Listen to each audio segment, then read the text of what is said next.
I've been watching this TV show for a few years now. I think they're on like third, fourth year. I've known the Papernys for a long time, for many years actually, and they've done all sorts of productions.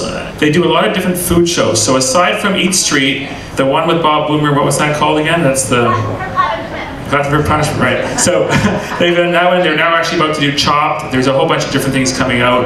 As far as food trucks go, Eat Street has really taken hold. I mean, it's pretty exciting. It's a fun show to watch, and they're always traveling all over North America. And they're trying all sorts of different restaurants and cuisines. They're featuring a lot of Vancouver food trucks, which is great to see. So it's always kind of fun to watch. And I'm sure a lot of people that have started food trucks now have been watching that show. So I thought what better thing to do is to have Audrey speak about Eat Street and the show they created and where it's, where it is now, where it's going. Please join me in welcoming Audrey Mehler. Thank you, Richard. As he mentioned, I'm not a food truck vendor. I'm a television producer with a background in documentary filmmaking. We basically tell human stories. We hope they're on the cutting edge and visually entertaining. Back in 2009, we had no idea there was a food truck revolution going on. I was down in LA with my partners, David Paperny and with their own business. We arrived late, we were looking for a place to eat. I'm on my phone looking for some top-end Italian restaurant. And we're driving past a gas station with a food truck, and David's like, oh, I've always wanted to eat there. And I'm like, all right, dear, if you've always wanted to eat there, we should go eat there. And he just took this big U-turn, and the next thing we know, we're parked in front of a food truck in a gas station. They're serving Mexican food, obviously, in LA. And like Jason Apple's wife, Jennifer, we discovered the food truck movement in Los Angeles. And of course, David documented it with his camera.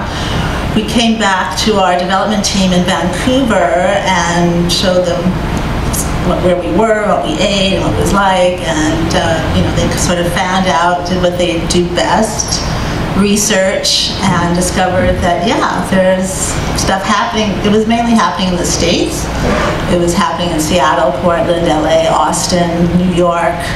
They went down to Seattle with a camera and visited the Skillet food truck, where a culinary school trained chef was making hamburgers and with a patented bacon jam that I think Martha Stewart advertised in one of her magazines.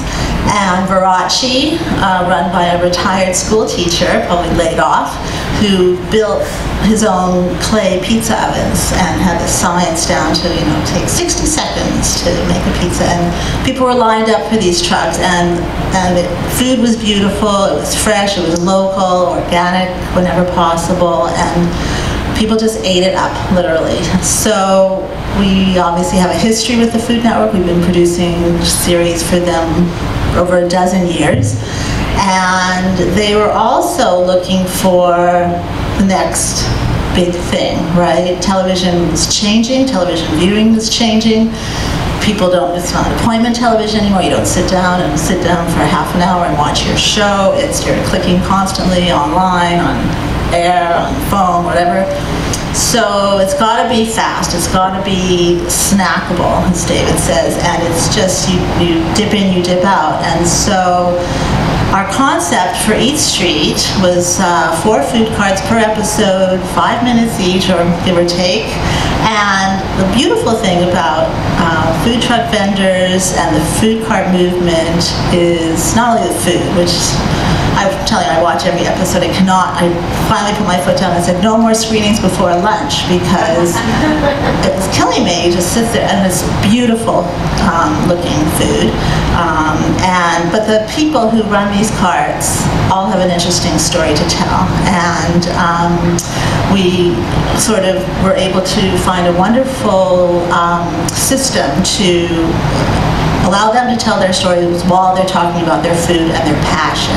And that's what drives this whole thing, is really, you can be an accountant, you can be a school teacher, you can be a stay-at-home mom, and if you have a passion for food and creativity and an innovative entrepreneurial spirit, and obviously a little bit of money to invest. It's a real ticket, and there's a lot of opportunity out there. So what we have found coast to coast, and more so now in Canada. When we first started out, this is our 4th season now. There wasn't a lot happening in Canada, but in season 4, every episode of Eat Street will have at least one Canadian food truck, which is a huge accomplishment. So there's certainly Vancouver, which Heather, been a pioneer in putting us on the map that way. Edmonton, Calgary, and Toronto is, slowly coming along, but they're old and it's hard for them to change their ways. So, but we've, our truck scene here has really celebrated our culinary skill, and there's a lot of chefs who, as you said, were able to find their way through food trucks in a way that they couldn't through bricks and mortar restaurants. So we're thrilled to have been a part of that, and as I say, whenever there's an East Street screening, it's like, it's a very, very exciting project to have worked on. We have an incredible team, both in the field. It's a minimal team. I mean, these trucks are tiny, and usually there's like at least 3 people working inside, and then we insert our 3-person crew. We usually have a camera person with high-def but compact camera that can really go in close and deliver the most beautiful visuals you've probably ever seen of food.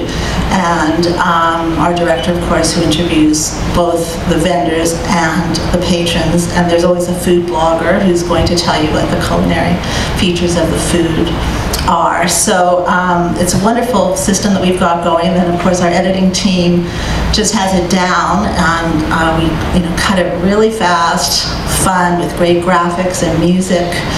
We try to make it as entertaining as possible, and of course we're in our 4th season. It's premiering April 8th. That's next Monday on Food Network, and we're hoping to keep it going because it's been such a great vehicle for us, for the vendors, for the broadcaster, for the advertisers, for the viewers. It's a win-win-win situation.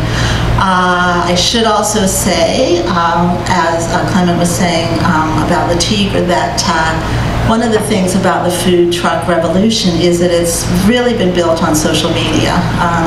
He said that they weren't quite familiar with Twitter and Facebook when they started, and they opened up their truck and said, okay, we're here, and there was nobody there. So it became obvious, I think, to a lot of vendors that they needed to be tweeting and posting about their locations, especially if they're mobile, so that people out there would know where they are, and also that they'd have an online presence.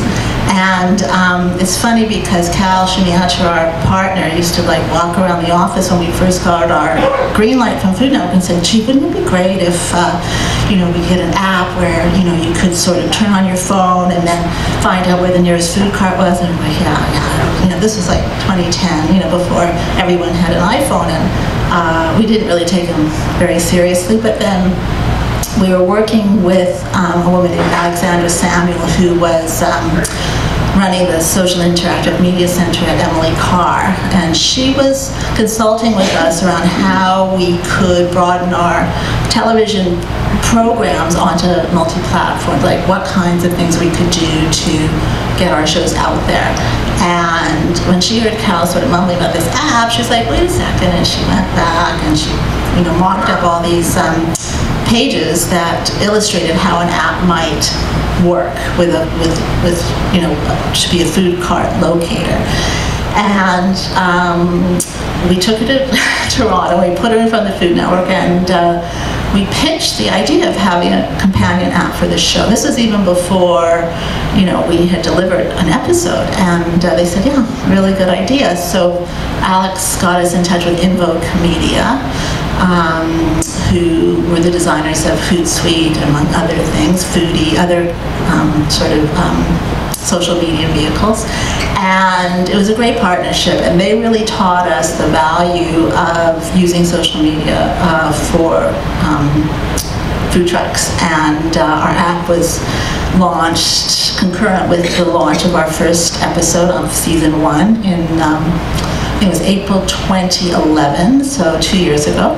And it was a huge success, I think 100,000 downloads within the first 2 weeks. We've since had a second iteration of it that premiered along with our, I guess, season 3 last year in 2012. We had seasons 2 and 3 sort of. Season 2 premiered in fall of 2011, season 3 in spring 2012, and our second iteration of the app, where you could add your own cards and have a craving list and connect up with your social network. So it's sort of a much broader application of it. And so far we've had over 500,000 downloads. So that's been a fun add-on and also helped the carts quite a lot, because initially a lot of the food truck vendors were so busy cooking at night and serving during the day and then cooking again, and so they didn't really have a lot of time to tweet out to their patrons. But we encouraged them by saying, if you give us your data, we'll certainly put it on our app, and I think that helped their sales quite a bit. So they kind of twigged into the need for that social media aspect as well. What else can I tell you? I don't know, everyone said just about, Jason talked about the personalities. Our vendors have been, really the driving force for a lot of our stories, coupled with the food. And you talk about quirky.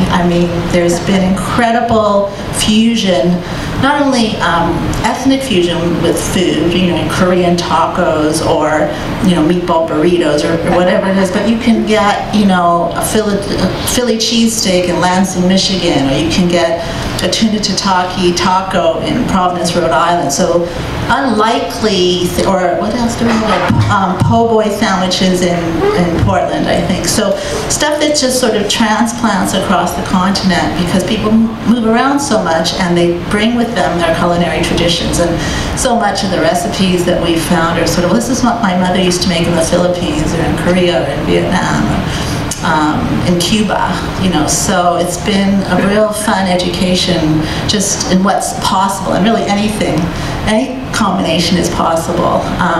We've been stunned at some of the, as Heather was saying, the prevalence of bacon in everything, from jam to ice cream to waffles.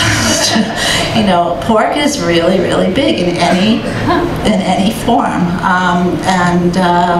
so it's, but as Clement was saying, vegetarian also. So it just depends. It's just anything really goes. You just have to kind of tap into particular need in your market. I think that's everything I have to say, and I just want to give you a little taste of what our show looks like.